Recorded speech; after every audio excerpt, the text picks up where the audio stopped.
Perille kun saavuttiin, kukat kukkit tuoksui niin. Meri vaahtosi kuin olut kuohuaa. Voi jos sulle voisin antaa kaikkein kauneimman, tämän maailmani pallon valtaan. On ihana nähdä se, kun ihminen ylittää sen kynnyksen ja uskaltaa laulaa. Oli syy sit mikä tahansa, ilo tai suru.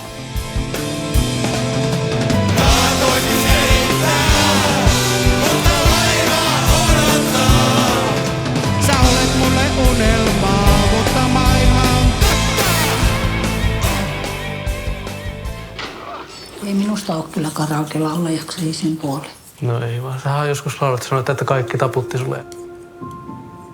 Siis mulla oli niin vaikea olla, kun sä lauloit mun sydämeni tänne ja musta tuntui, että mä ruppeen märisemään kuin mikäkin. Mulla on Parkinsonin tauti. Tää karaoke on varmaan osittain mun itseni uudestaan löytämistä. Tämä on mun elämäni.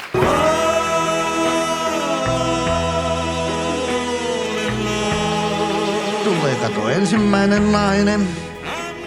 Ja tuo pannaan, siinä on matka, ikä 61-vuotias. Ajattele mikä säpinä täällä käy. Täällä onko hiirenpyynti? No miksei mulle tälpää? Hei, hän syntynyt on vauhtikallossaan. Hei, hei, hei, ja pensaan suonissaan. Neulan silmä vasempaan ja sataa oikeaan. Loiva vasen antaa mennä. Mä sanoin, että Suomi ei ole ikinä kohdannut mikään niin hyvä asia kuin karaoke.